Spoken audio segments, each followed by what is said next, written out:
Hi, so if you are here, you probably have an idea of how to factor polynomials that look like this: x squared plus 3x plus 2, because you're going to think, what are two numbers that multiply to 2 and add up to 3? Those two numbers will be 2 and 1, so x plus 2, x plus 1.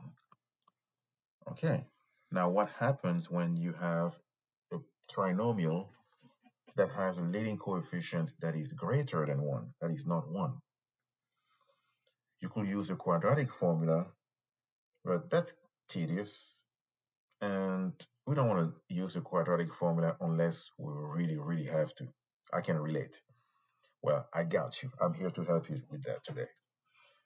So let's look at this example, these two examples: 5x squared minus 14x plus 8. So the trick here is we're going to make the leading coefficient disappear. But how do we make that leading coefficient disappear? We're going to multiply the leading coefficient by the constant. So we're going to multiply the 5 by the 8, and the answer to that multiplication will be our new constant. So what do I mean by that? I mean we can turn 1 into x squared minus 14x plus 40. And I want to be clear. This that we have right now is not the same as the original polynomial, the original trinomial. It's not. It's just a trick that we're using to turn the original polynomial into something that we can factor more easily. But the same way we multiply by 5, you will see at the end we'll have to balance it out.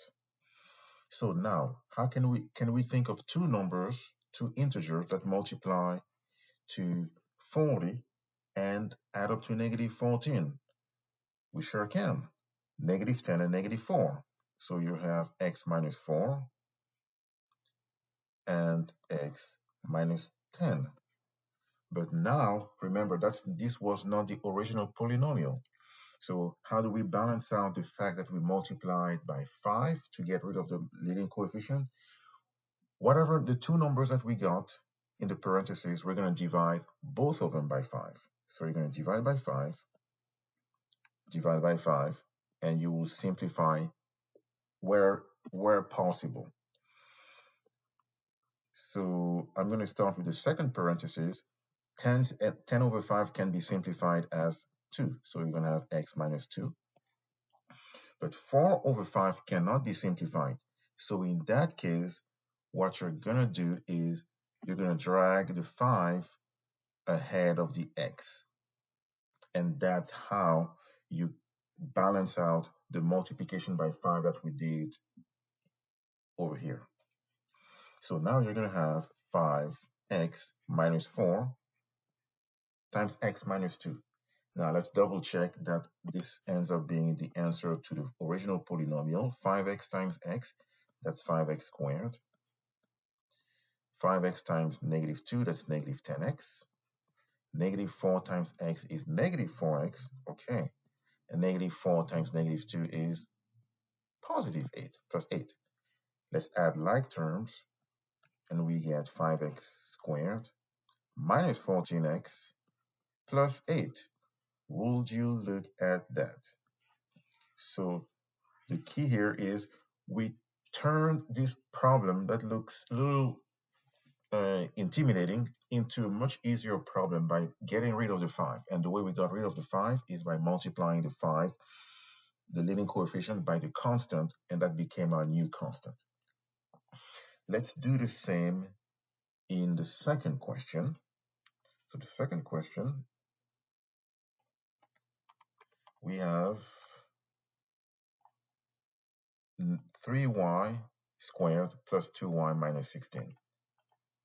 So we're going to adopt the same approach, which is we're going to multiply the leading coefficient by the constant, and that will end up being our new constant. So again, I'm not going to say equal. I'm just going to say this turns into y squared plus 2y minus 48 because 16 times 3 is 48. Now we have a polynomial for the time being where the leading coefficient is 1. Nice. Can we think of two numbers, preferably two integers, such that when you multiply them you get negative 48, but when you add them you get 2? And once again, we sure can.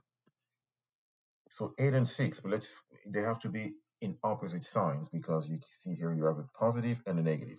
So which one is positive? The greater number has to be positive. So 8 and negative 6. So you're going to have 8 minus 6, sorry, y minus 6 and y plus 8. But once again, this is how to factor y squared plus 2y minus 48.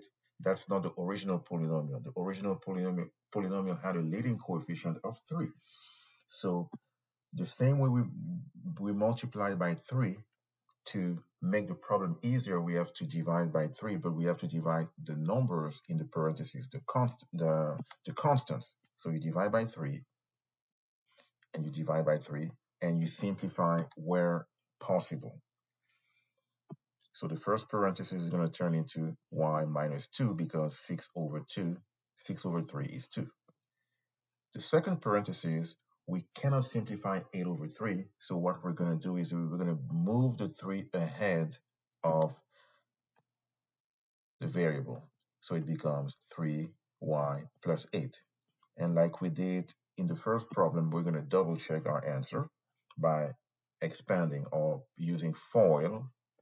So let's use FOIL.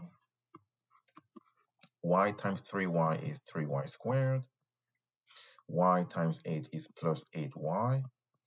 Negative 2 times 3y is negative 6y. Negative 2 times 8 is negative 16. Let's add like terms. You got 3y squared. 8y minus 6y is plus 2y minus 16. And that, my friends, is the original polynomial factors. Thank you for watching, and now you know how to factor trinomials where the leading coefficient is not 1. Thank you for watching.